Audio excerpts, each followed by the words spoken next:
करेंगे डायगोनल्स।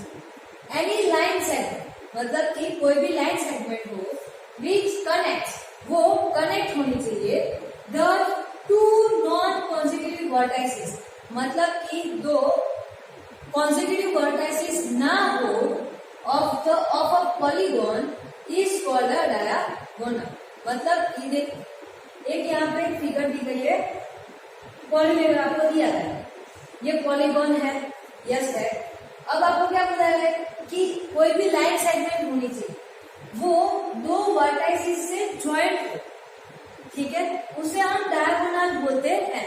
लेकिन कौन से दो वर्टाइसेस जो नॉन कॉन्सेक्यूटिव हो, मतलब कि देखो एक ये वर्टाइसेस ले लो तो उसके बाजू में ये वाला वर्टाइसेस आ रहा और ये आ रहा, राइट, तो इसका हम डायगोनल ड्रॉ नहीं कर सकते, मतलब कि यहाँ पे हम लाइन सेगमेंट ऐसे ड्रॉ नहीं कर सकते। तो बाकी कौन सा बचा, ये बचा ना, तो ये एक जो लाइन सेगमेंट हम इन दोनों ज्वाइंट पॉइंट्स को वर्टाइसेस को ज्वाइंट करते हैं, तो इस लाइन सेगमेंट को हम डायगोनल बोलते हैं, ठीक है। चलो दूसरा डायगोनल इसमें बनेगा कि नहीं बनेगा चेक करेंगे। चलो यहाँ से ये और ये तो कॉन्सेक्यूटिव है वर्टाइसेस, मतलब इसका तो हम डायगोनल ड्रॉ नहीं कर सकते, ये बचा, राइट, इस ये वर्टाइसेस और ये वर्टाइसेस इसे हम ज्वाइन कर सकते हैं, तो इसे भी हम डायगोनल बोलते हैं। मतलब कि ये पॉलीगॉन कौन सा है, क्वाड्रेटर है, इसमें कितने डायगोनल्स बनेंगे, 2 डायगोनल्स बनेंगे। अब देखो यहाँ पे ट्रायंगल है, ट्रायंगल में देखो ये उसका कॉन्सेक्यूटिव वर्टाइसेस है, ये मतलब यहाँ पे डायगोनल नहीं बन सकता। ऐसे यहाँ पे ये अगर वर्टाइसेस लो तो ये दोनों भी उसके कॉन्सेक्यूटिव वर्टाइसेस है, ये अगर पॉइंट मैं लूं ये वर्टाइसेस तो ये भी उसके कॉन्सेक्यूटिव वर्टाइसेस है। मतलब कि ट्रायंगल में 3 साइड्स एंड 0 डायगोनल, इसमें हम डायगोनल ड्रॉ नहीं कर सकते हैं। क्वाड्रेटर का मैंने अभी यहाँ पे बताया 4 साइड्स एंड 2 डायगोनल। चलो पेंटागन में देखते हैं, पेंटागन में इस पॉइंट से बात करती हूँ, 1 2 3 4 एंड 5।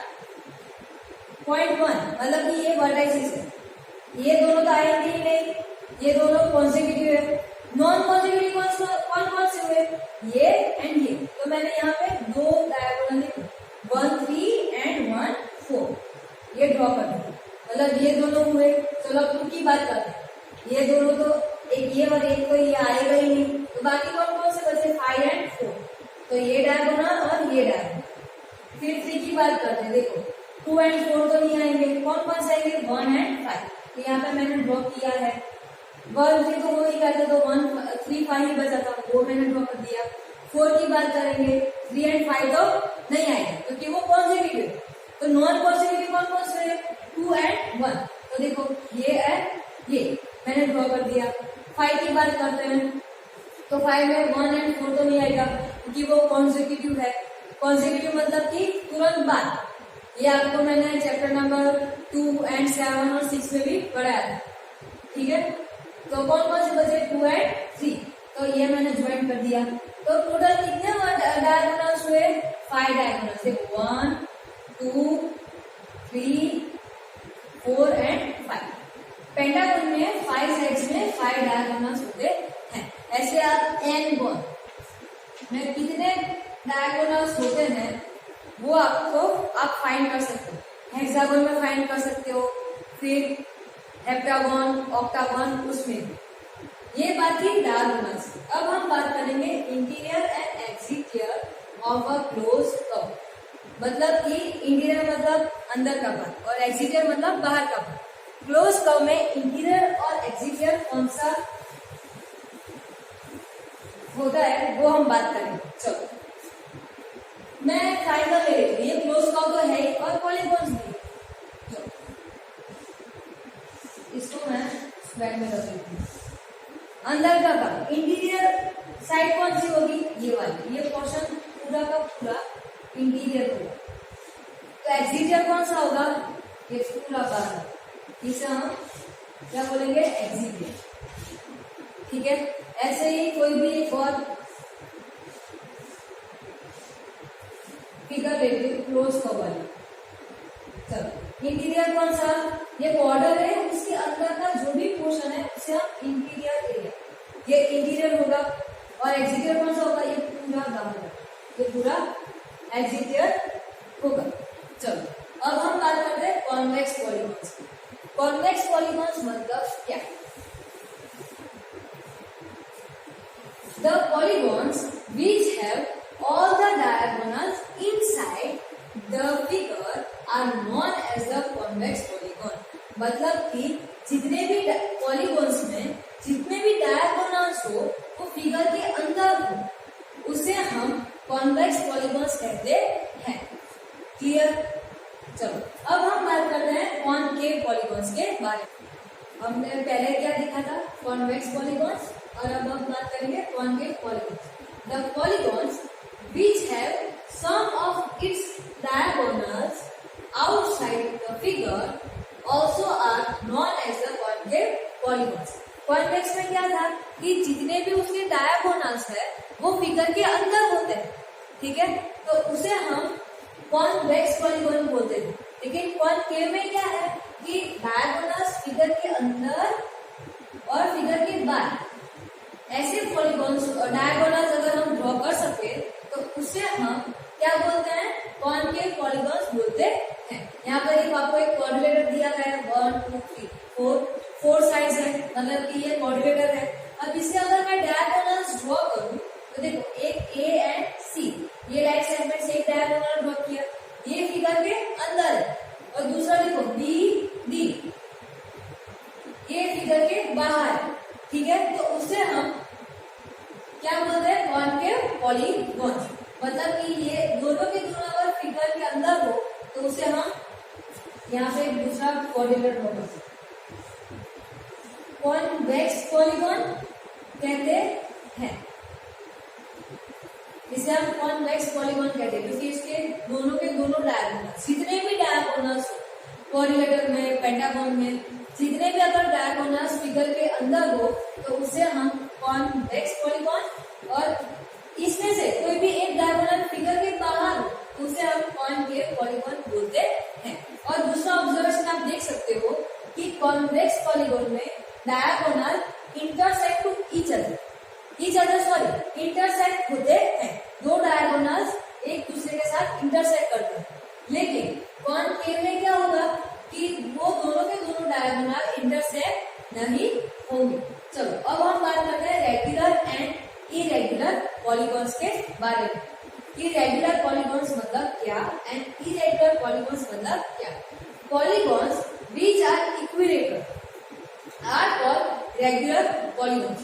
इक्विलेटरल मतलब क्या कि उसके साइड्स एंड एंगल दोनों अगर सेम हो फिगर में सभी के, तो उसे हम इक्विलेटरल बोलते हैं। चलो तो हम बात करते हैं स्क्वायर की,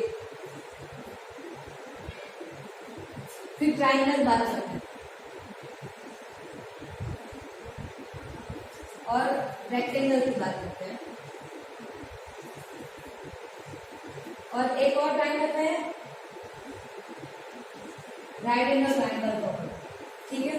चलो अब हम स्क्वायर की बात करते हैं तो 4 साइड उसकी क्या होती है, इक्वल होती है, यस, और एंगल्स कितने डिग्री के होते हैं, 90। तो इसे हम रेगुलर पॉलीगॉन्स कहते हैं। ऐसे ट्राइंगल में भी देखो मैंने ये इक्विलेटरल ट्राइंगल दिया है। इक्विलेटरल ट्राइंगल मतलब क्या, उसके तीनों साइड्स एंड एंगल सेम होने चाहिए, उसे हम इक्विलेटरल ट्राइंगल कहते हैं। तो देखो इसकी साइड सपोज मैंने 3 है, ये भी 3 है और ये भी 3 सेंटीमीटर है, और एंगल्स 60-60 के मैंने ड्रॉ किए हैं। तो इसकी साइड्स और एंगल्स ये तीनों दोनों के दोनों सेम है, तो इसे हम रेगुलर पॉलीगॉन्स कहते हैं। लेकिन रेक्टेंगल में आप देख सकते हो कि इसकी ऑपोजिट साइड्स आर इक्वल, सभी साइड्स इक्वल नहीं है, ऑपोजिट साइड्स आर इक्वल, और एंगल तो सेम है लेकिन साइड से डिफरेंट है ना, तो इसे हम इरेगुलर पॉलीगॉन कहते हैं। यहाँ पे भी देखो ये 90 का होगा, ये दोनों सपोज 45 का होगा, और ये तीनों के तीनों साइड्स क्या होगी, डिफरेंट होगी, तो इसे हम इरेगुलर पॉलीगॉन कहते हैं। ये आपको पता चल गया होगा।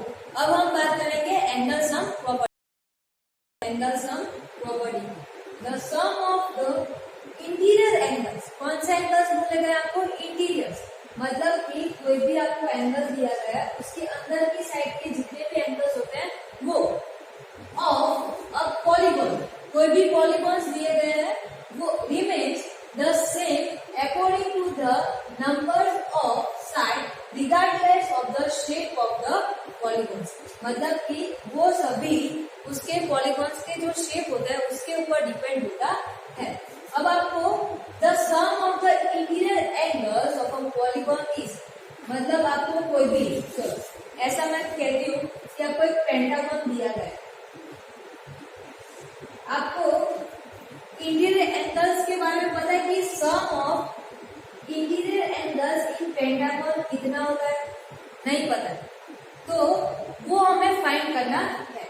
उससे पहले हम बात करते हैं ट्राइंगल। ट्राइंगल में कितने साइड्स होते हैं? सॉरी, 3 साइड्स होते हैं और 3 एंगल्स होते हैं। तो हमें पता है कि ट्राइंगल में तीनों एंगल का एडिशन सम कितना होता है? 180 होता है। यस, 3 साइड्स है, 3 साइड्स है, ठीक है, और 3 एंगल्स है, इन तीनों का एडिशन कितना होता है? 180 होता है।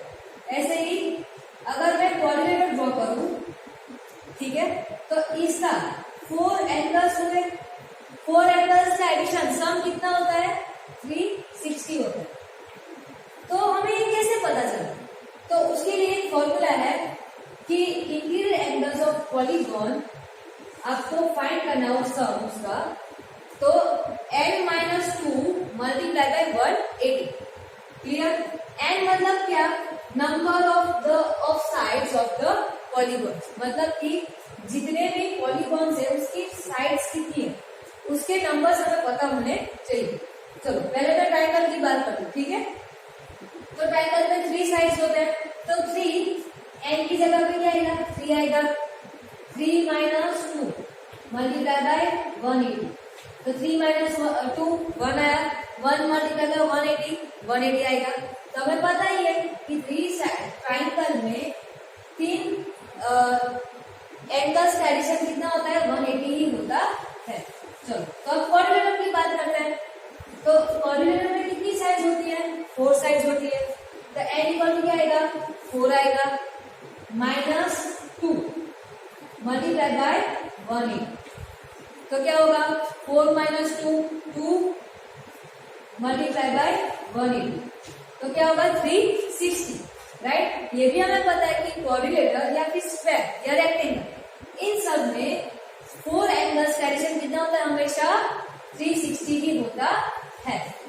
ऐसे ही अगर मैं पेंटागन की बात करूं, पेंटागन में कितनी साइड्स होती है? 5 होती है। 5 - 2 मल्टीप्लाई बाय 180, तो 5 - 2 3 मल्टीप्लाई बाय 180 होगा, राइट। तो चलो अब मल्टीप्लिकेशन करते हैं। 18 0 8 3 जा 24 3 5 40, कितना आंसर आएगा? 540। मतलब कि पेंटागन में इंटीरियर एंगल्स मतलब 1 2 3 4 एंड 5, इन 5 एंगल्स का टोटल एडिशन कितना होगा? 540 ही होगा। ऐसे ही अगर आपके पास n पॉलीगॉन्स हो, कितने? n पॉलीगॉन्स, ठीक है, तो उसके इंटीरियर एंगल्स का एडिशन कितना होगा? n-2 multiply by 180। ऐसे आपको अगर डेकागन, ऑक्टागन, हेक्सागन ये सभी दिए गए हो तो आप उसके इंटीरियर एंगल्स का सम फाइंड कर सकते हो। चलो अब हम बात करते हैं number of diagonals of n sides regular. मतलब कि आपको रेगुलर पॉलीगॉन्स दिए गए हो, कोई भी रेगुलर पॉलीगॉन्स, मैं रेगुलर ट्राइंगल ड्रॉ करूंगी, ठीक है। अब इसमें कितने डायगोनल्स होंगे ये मुझे नहीं पता है और ये मुझे फाइंड करना है, ठीक है। तो कैसे करूंगी? इसके लिए ये फॉर्मूला है, देखो n मतलब की साइड्स, ठीक है। तो इस फॉर्मूला में n इक्वल टू 3 रख दूंगी क्योंकि ट्राइंगल में 3 साइड्स होते हैं। चलो रख दूं तो क्या होगा 3 माइनस 3 अपॉन 2। 3 माइनस 3 क्या हो जाएगा 0 0 upon 2। 3 multiply by 0 upon 2 equal to 0। मैंने पहले भी बताया था कि ट्राइंगल में डायगोनल्स हम ड्रॉ कर सकते नहीं और ये यहाँ पे प्रूफ भी हो गया 0। कोई भी डायगोनल यहाँ पे हो सकता नहीं है। चलो अब हम बात करते हैं स्क्वायर की। इसमें कितने डायगोनल हैं 4 साइड्स है तो यहाँ पे n की जगह मैं 4 रख दूं 4 माइनस 3 अपॉन 2। देखो मैंने सिर्फ इस फॉर्मूला में n की वैल्यू रखी है। n मतलब कि नंबर ऑफ साइड्स। ठीक है चलो अब इसको सॉल्व करती हूँ मैं। 4 का 4 आएगा ब्रैकेट ओपन करो तो ब्रैकेट में क्या है 4 माइनस 3 तो 1 हो जाएगा अपॉन 2। 4 1 जा 4 अपॉन 2 2 2 जा 4। 2 डायगोनल्स हो गए। ये हमें पता है कि देखो एक 1 एंड 2 राइट। चलो 2 डायगोनल्स हम ड्रॉ कर सकते हैं। ऐसे ही अगर ऑक्टागोन कौन सा ऑक्टागोन मतलब 8 साइड्स कितनी 8 साइड्स तो इसमें कितने डायगोनल होंगे तो देखो n की जगह पे क्या आएगा 8 आ जाएगा 8 माइनस 3 अपॉन 2 क्या होगा 8 माइनस 3 5 अपॉन 2। चलो अब यहाँ पे पहले मैं कट कर लेती हूँ मेरे लिए ये इजी रहेगा। 8 मल्टीप्लाई बाय 5 है ना ब्रैकेट में तो 2 4 जा 8 4 मल्टीप्लाई बाय 5 इक्वल टू 20। कितने डायगोनल्स बनेंगे 20 डायगोनल्स बनेंगे। तो ये तो हमने बात की इंटीरियर एंगल्स की कि इंटीरियर एंगल्स अगर सम करना है तो इसके लिए ये फॉर्मूला n-2 मल्टीप्लाई बाय 1 है। अगर एक्सिटियर एंगल्स हो तो the sum of exterior angle of any polygon मतलब कि कोई भी पॉलीगॉन्स हो उसमें एक्सिटियर मतलब बाहर का एंगल हो वो। यहाँ पे मैं ट्राइंगल ड्रॉ करूं तो ये इंटीरियर एंगल हुआ तो ये बाहर का एंगल अगर हुआ तो ये क्या होगा एक्सिटियर। ठीक है ऐसे अगर तो यहाँ पे भी देखो ये इंटीरियर तो ये एक्सिटियर हुआ इसमें ये इंटीरियर तो ये एक्सिटियर हुआ राइट। ऐसे ही अगर कोरिलेटर है तो देखो ये इंटीरियर तो ये एक्सिटियर ये इंटीरियर तो ये एक्सिटियर ये इंटीरियर तो ये एक्सिटियर हुआ राइट। ऐसे ही इन सभी एक्सिटियर एंगल का सम कितना होता है 360 डिग्री होता है। तो अब इसके रिलेटेड हम 2-3 एग्जाम्पल देखेंगे। एग्जाम्पल 1 हाउ मेनी डायगोनल्स कितने डायगोनल्स है आर इन अ रेगुलर डेकागोन। डेकागोन मतलब कि जिसकी 10 साइड्स होती है वो रेगुलर बोला है मतलब कि उसके 10 साइड्स एंड 10 एंगल्स वो सभी क्या हो गए सेम होंगे।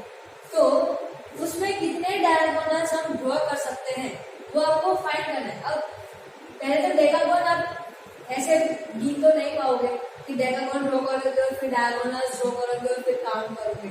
उसके लिए मैंने आपको पहले ही फॉर्मूला बताया है number of diagonals of the regular polygon equal to n bracket में n-3 अपॉन 2।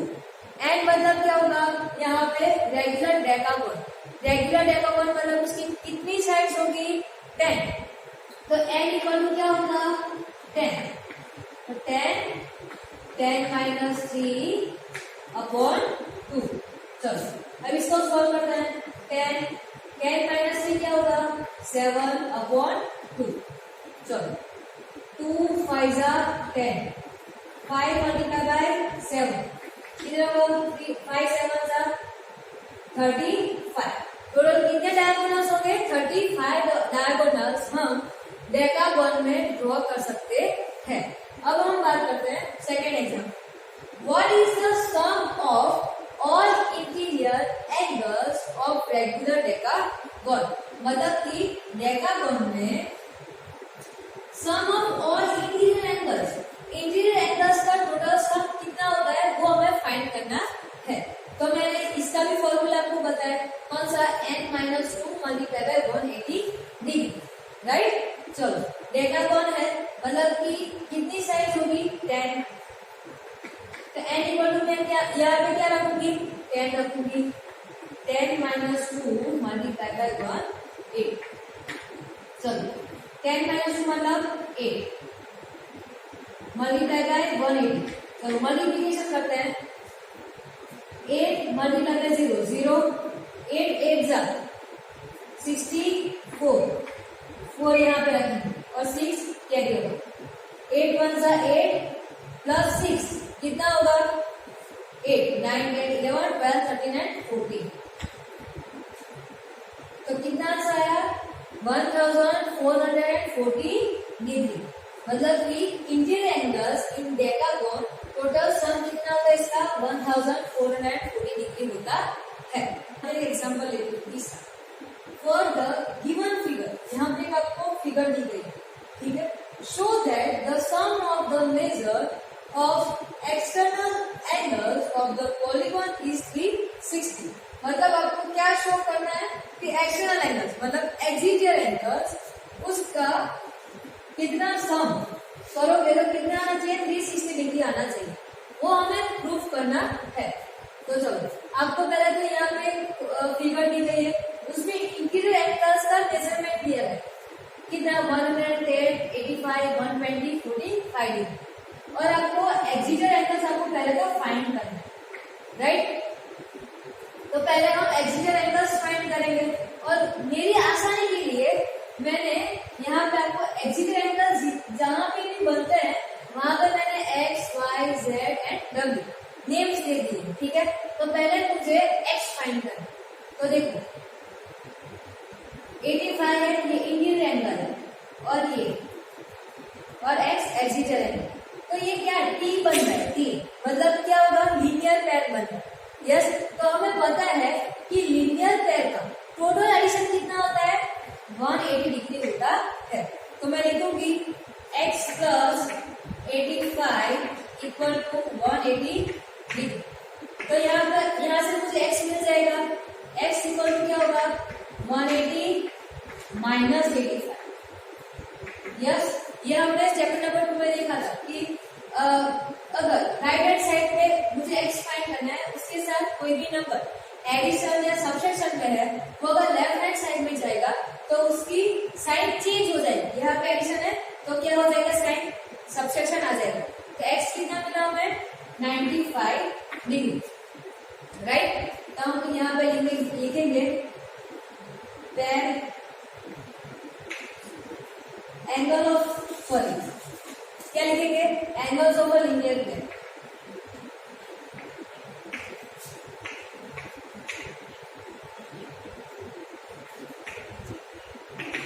चलो अब मुझे x टर्म मिल गया, अब y फाइंड करते हैं।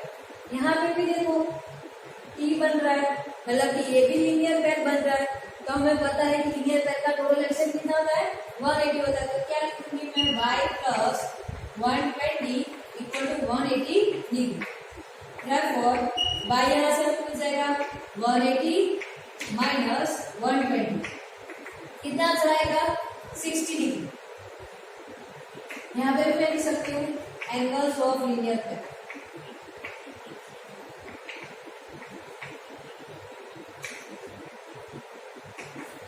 चलो अब z की बात करते हैं। यहाँ पे भी देखो आप t बनता है, यस, तो ये भी लीनियर पेयर हुआ। तो इसको भी मैं ऐसे लिख सकती हूँ, z plus 45 equal to 180। Therefore z equal to 180 minus 45, subtraction करोगे तो आपका आंसर आएगा 135 डिग्री। यहाँ पे भी आप लिख सकते हो angles of a linear pair. ऐसे ही W में भी देखो T बन रहा है, राइट। तो क्या होगा, W plus 110 degree equal to 180 degree. Therefore W equal to 180 minus 110, answer क्या आएगा, 70। तो आपका W भी आपको कितना मिला, 70 डिग्री मिला। किसकी वजह से मिला, angles of a linear pair. चलो अब हमें x मिल गया 95, y मिला 60, z मिला 135 एंड w कितना मिला 17। अब आपको सभी चारों के चार एक्सिटर एंगल्स मिल गए। अब इसका आप एडिशन करो तो क्या होगा, therefore x plus y plus z plus w equal to x का कितना मिला हमें 95 प्लस y 60 प्लस z कितना मिला 135 प्लस 7। आंसर क्या आएगा 360 डिग्री ही आएगा। अगर आप इसका एडिशन करोगे आंसर क्या आएगा 360। तो यहाँ से हमने प्रूफ किया, क्या प्रूफ किया कि the sum of the measure external angle of the polygon is 360। Thank you.